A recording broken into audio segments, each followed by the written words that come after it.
il n'y a que l'autre qui te dit des choses, toi tu ne dis rien. Tu montres seulement.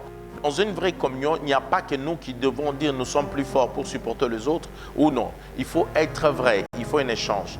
Je dis cet exemple clair en disant, les gens qui ne demandent pas service, c'est parce qu'ils te disent ne me demandent pas aussi service. Les gens qui ne sont pas prêts à demander service, c'est parce qu'ils te disent ne me le demande pas. Pour chaque fois que tu le demandes. Hein. Mais on ne peut pas vivre une vraie communion sans se demander service. La Bible dit, si tu vois ton frère qui, dans l'hiver, qui n'a pas de manteau, ne lui dis pas que Dieu te bénisse. La Bible dit, si tu as un manteau, prends-le et porte. Tu peux venir à l'église, tu as plusieurs costumes, tu vois un frère, vous avez la même taille. La Bible dit qu'il faut qu'il y ait une réciprocité, une manière de se demander et de se soutenir pour pouvoir. La vraie communion est marquée par une réelle compassion. Je pense que c'est ce qui est venu après la réciprocité. Et c'est ce que je suis en train de dire dans la compassion, et c'est là où je me suis arrêté mercredi dernier, en parlant qu'il y a les niveaux de communion. Il y a un niveau simple. Le niveau simple de la communion, je disais, c'est là où on partage la parole de Dieu en petits groupes. C'est-à-dire, on est dans une famille, on partage ensemble tout ça. C'est ce qu'on appelle le niveau simple.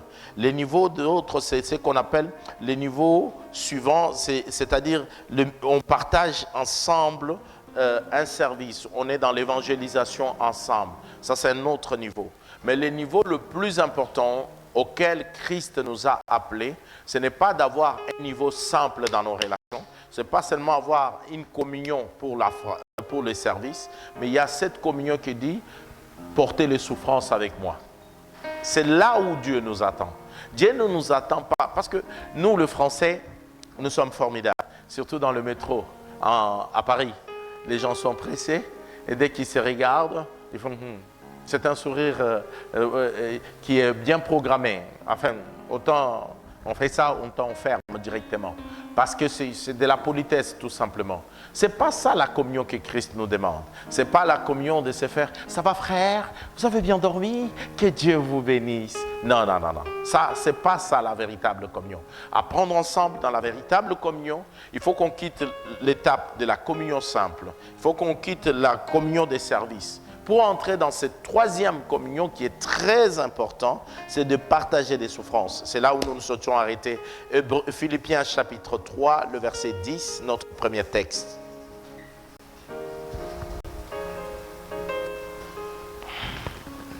Et on prépare Hébreux 10, 33 à 34. Philippiens chapitre 3, verset 10, je lis au nom de Jésus. Amen. Afin de connaître Christ et la puissance de sa résurrection et la communion de ses souffrances, en devenant conforme à lui dans sa mort pour parvenir. Disons, afin de connaître Christ, la puissance de quoi? De sa résurrection. Et la communion de quoi? De ses souffrances. La communion de quoi? De ses souffrances. En devenant conforme à lui dans quoi? Dans sa mort. Pourquoi? Parvenir. En devenant conforme à lui, pas dans sa gloire, dans sa mort. Même quand on prend la Sainte Seine, il dit, souvenez-vous, ceci pas de quoi? De la gloire? Non, de ma mort. La communion qu'il nous demande, c'est de porter la souffrance avec lui. C'est ça la véritable communion. C'est lui qui sent, l'apôtre Paul dit que j'achève certaines souffrances de Christ. Or, la Bible dit à la croix, Christ a tout accompli. Mais il dit, j'achève. Vous savez, quand l'amour de Dieu augmente tellement dans ta vie, même quand l'église a un problème, tout le monde mange pour toi, tu gênes sans le vouloir. C'est tout simplement parce que tu as une communion qui porte la souffrance. Parce que l'église, l'église, ce n'est pas les chaises, ce n'est pas le banc. C'est le frère Francis, c'est le frère Brandon, c'est le frère Johnson. C'est tout le monde ici. C'est ça l'église. Et que quand tu sens quelqu'un, tu as la communion de la souffrance. Hébreux, on reste encore debout. On lit Hébreux avant, on va s'asseoir. Hébreux 10, 33 à 34, maman. Hébreux chapitre 10, versets 33 à 34. D'une part, exposé comme en spectacle aux opprobres et aux tribulations, et de l'autre vous associant à ceux dont la position était la même. Attendez, revenons. D'une part, exposé comment? En spectacle. Aux opprobres et aux quoi? Et aux tribulations. Et de l'autre vous associant quoi? À ceux dont la position était la même. Attends, il dit qu'il a été exposé en spectacle à quoi? Opprobre et tribulation. Vous savez, c'est facile d'être le fils de quelqu'un quand tout va bien. Mais quand tout va mal, la communion dont le peuple de la cité nous devons avoir, c'est de porter des souffrances ensemble, d'accepter de souffrir avec Christ. C'est ça la véritable communion. Cette communion de façade n'a pas de fondement chrétien. C'est affirmer sa chrétienté quand tout va mal. Affirmer l'appartenance dans une église quand toute la réputation est bafouée. Mais la plus bonne nouvelle, c'est que la réputation de l'église est basée sur la réputation de Christ. Ça, c'est la plus bonne nouvelle. Elle n'est pas basée sur ma réputation. La mienne, elle peut être bafouée. Mais Christ est la meilleure réputation. Il dit, d'une part, exposé comme un spectacle aux opprobres et aux tribulations, de l'autre, vous associant à ceux dont la position était la même. Le verset 34 pour encore aller plus loin. En effet, vous avez eu de la compassion pour les prisonniers et vous avez accepté avec joie l'enlèvement de vos biens, sachant que vous avez des biens meilleurs et qui durent toujours. Assurons-nous d'abord, tout simplement. Donc, vous comprenez que la véritable communion qui nous est demandée dans cette église pour apprendre à vivre ensemble, apprendre à partager nos souffrances. D'abord avec Christ. Le problème, c'est que comme je vous ai toujours dit, il n'y a pas une relation entre moi et Brandon d'abord. La relation, nous la trouvons dans un homme qui s'appelle Christ. C'est nous tous, nous nous dirigeons dans Christ, et c'est dans Christ que nous allons tous nous retrouver. Donc, en partageant d'abord les souffrances de Christ avec nous, ça crée une communion avec nous. Si chacun de nous a le souci de porter, de sentir dans sa chair le souffrance que Christ est mort à la croix. Vous savez, nous, quand on a donné notre vie au Seigneur, certains, par des ailes, ont fait des erreurs, mais parfois des erreurs sincères. Certains pouvaient déchirer même des diplômes pour te dire que l'amour de Christ était au-dessus de tout. Et certains, dans mon pays, à cette époque, ils n'étaient pas autorisés avec les églises. Notre père Mosaïdi Nabala acceptait d'être torturé. Et je vous ai toujours raconté cette belle histoire où le président de la République, à l'époque, le président Mobutu, le fait arrêter. Et les gens l'amènent pour aller le jeter au fleuve, parce que c'était la coutume. On vous prenait pour le mettre dans un sac et le jeter dans le fleuve. Mais le policier qui était à côté avec lui, le militaire qui était à côté de lui, a fait l'erreur de lui parler. Et il lui a dit seulement 2 mots, en disant « Moana », c'est-à-dire « enfant, Dieu t'aime ». Juste une parole comme ça, Dieu t'aime. La personne a commencé à pleurer, bouleversée. Arrivés devant là, ils ont dit « Papa, on te libère, rentre ». Et eux ont pris le bateau traversé pour sauver leur vie. Ils sont partis à Brazzaville. Par une seule parole. Tellement il était prêt et serein de mourir pour Christ, de partager les souffrances de Christ. Aujourd'hui, plus personne. Nous venons à Dieu, mais nous voyons d'abord notre position, notre argent, notre santé, nos loyers, nos enfants, ma femme, mon mari et toutes ces choses. Nous ne partageons plus la souffrance de Christ. Frère, nous ne devons pas oublier une chose qu'on dit, c'est qui était la même position. Nous avons accepté même de perdre nos biens pour le prisonnier. Voilà comment ils ont accepté de perdre leurs biens pour le prisonnier. Et pourtant, ils avaient des besoins. Pourtant, ils avaient des choses. Frère, il faut que notre évangile ne soit pas d'apparence. Ma plus grande souffrance, c'est de voir tous ces chrétiens d'apparence. Tous ces chrétiens, le réseau social a de bonnes choses, mais il a aussi de mauvaises choses. Tous ces chrétiens d'apparence apparaître, auxquels il n'y a rien. Il n'y a pas de la vie de Dieu, il n'y a pas la relation avec Dieu, il n'y a rien.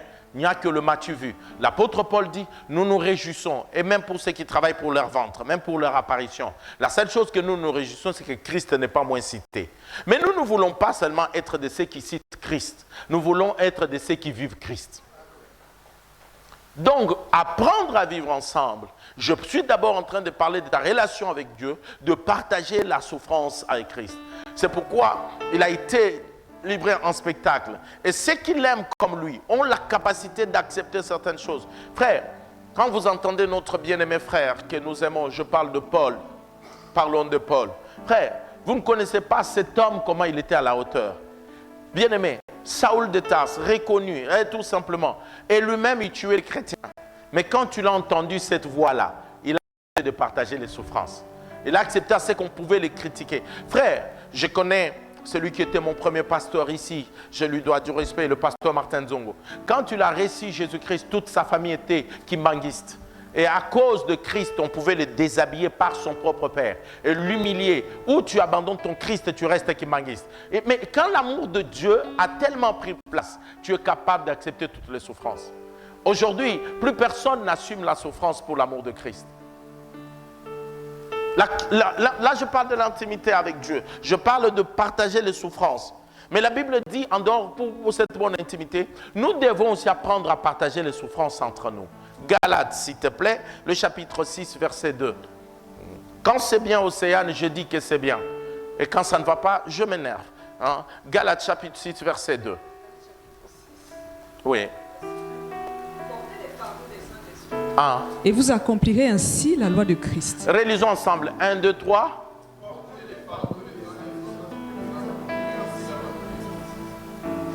Il n'y a pas plus clair que ça. Mais nous avons quelle attitude? On est venu en détail, chacun a sa vie. Et il y a une expression française que j'aimais chez quelqu'un qui dit, écoute frère, il ne faut pas que tes problèmes deviennent mes problèmes. Tout simplement. Mais ce n'est pas chrétien. Portez le fardeau les uns des autres et vous accomplirez ainsi la loi de Christ. Je ne sais pas dans quelle langue il dit. La véritable communion fraternelle, c'est partager, porter les souffrances des uns pour les autres. Je parlais d'abord de la dimension de la souffrance de Christ. Mais nous descendons, parce que nous sommes dans le principe d'apprendre à vivre ensemble. C'est porter les souffrances des uns et des autres. Savoir, le frère ici, il a son transport, tel il a été ceci, il a mangé, il a fait ceci. Il dit, moi aussi j'ai mes problèmes. On n'a pas dit que tu n'as pas tes problèmes. Mais on dit que tes problèmes, toi tu n'en parles pas. Tu veux que nous on fasse comment? Et quand on est dans un petit groupe, pourquoi il y a des familles dans cette église? Quand on est dans une famille, un responsable de famille, c'est vrai qu'il ne doit pas être intrusif dans la vie des gens, mais il doit être disponible pour que si les gens ont quelque chose, ils peuvent lui parler. Et de ce côté-là, je bénis Dan, la famille de Saba. Dan est très disponible pour ça. Dan crée des conditions pour ça. Parce qu'autour d'une table, quand on mange ensemble, le barrière coupe beaucoup de choses. Même ceux qui ne pouvaient pas se regarder d'un bon regard, changent le regard des uns des autres. Et ça rapproche les gens. Et Dan, il fait un grand travail de ces côtés-là. Je ne dis pas que les autres, vous ne le faites pas, mais laissez-moi célébrer quand même celui qui le fait un peu au-dessus de tout le monde. Donc, tout simplement. Donc, voilà, à apprendre à porter le fardeau des uns des autres. Financière, dans la prière, dans les relations, dans toutes ces choses. Apprendre. Et dans votre famille, est-ce que quelqu'un a le courage de dire « j'ai tel problème, priez pour moi ». Envoyez des sujets de prière. Ça fait partie de ce que je dis aux responsables de famille.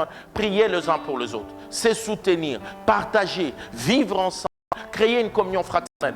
Et cela va créer qu'une église dynamique. Vous allez constater, grâce est chez le Shadash, grâce est chez les Lévites, grâce est chez Ebenezer. S'il y a une communion chez les Shadash, il y a une communion chez les Lévites, il y a une communion chez Ebenezer, qu'est-ce qui va se passer?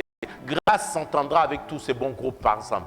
Quand chaque groupe travaille à apprendre à vivre ensemble, cela facilite la vie de l'église.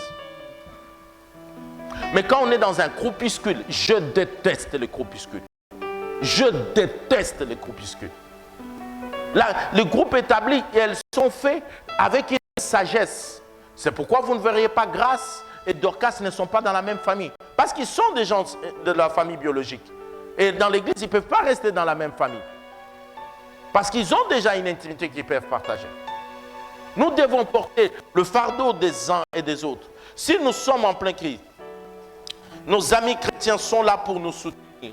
Apprendre à se dire, j'ai un problème, priez pour moi. Soutenez-moi dans la prière. Soutiens-moi dans la prière. Nous avons besoin d'un petit groupe pour vivre ces arts des choses. Un peu de cet homme, avant que nous puissions continuer, il est l'exemple parfait de la communion fraternelle. Je parle de Job, chapitre 6, le verset 14, avant que j'aborde l'avant-dernier point. Job, Océane. Job chapitre 6, verset 14. Celui qui souffre a droit à la compassion de son ami, même quand il abandonnerait la crainte du Tout-Puissant.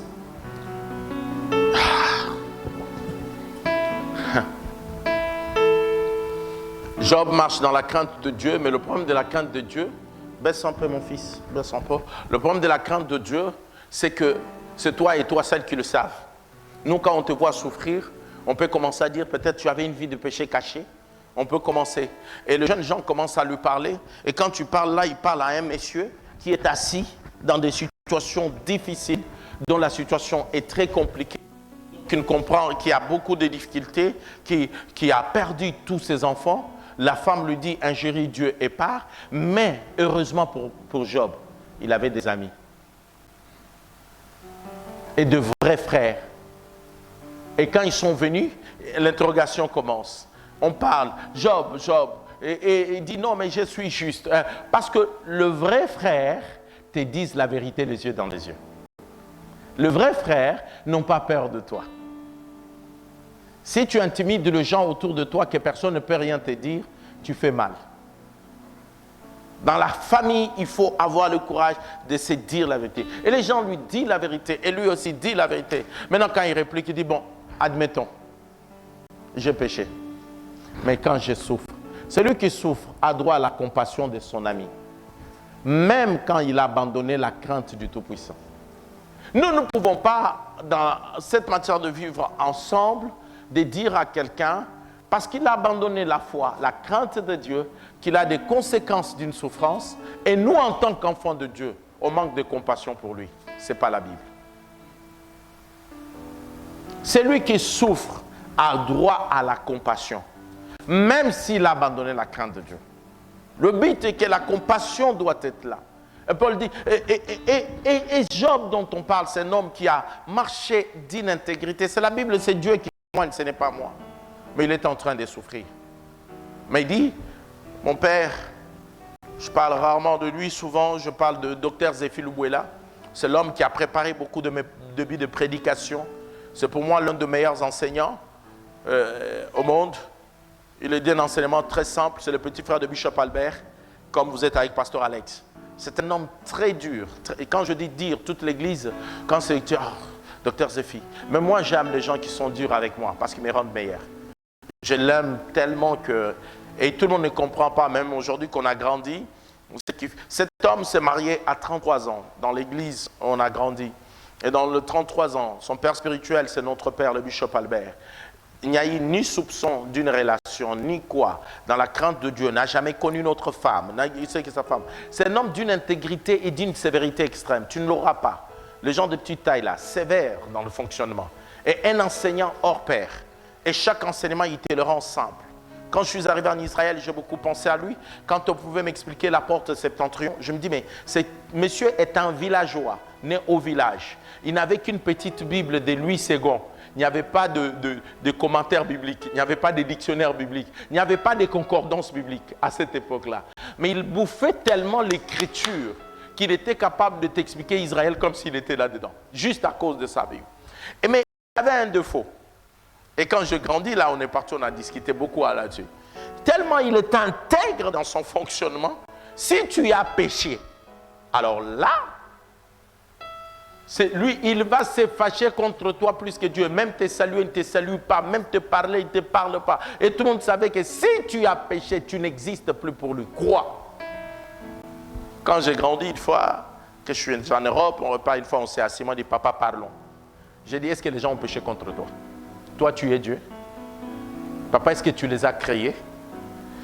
Comme il m'écoute beaucoup, il dit, mais mon fils, on ne m'a jamais fait cette réflexion. On dit, mais non, ils ont péché contre Dieu, ils n'ont pas péché contre toi. Tu leur dois toujours l'amour. Tu leur dois toujours l'enseignement. Mais tu ne dois pas rejeter quelqu'un parce qu'il a péché. Les gens n'ont pas péché contre toi, tu n'es pas Dieu. C'est difficile quand on voit les gens. Moi, je dis, mais papa, est-ce que c'est toi qu'ils ont péché contre toi?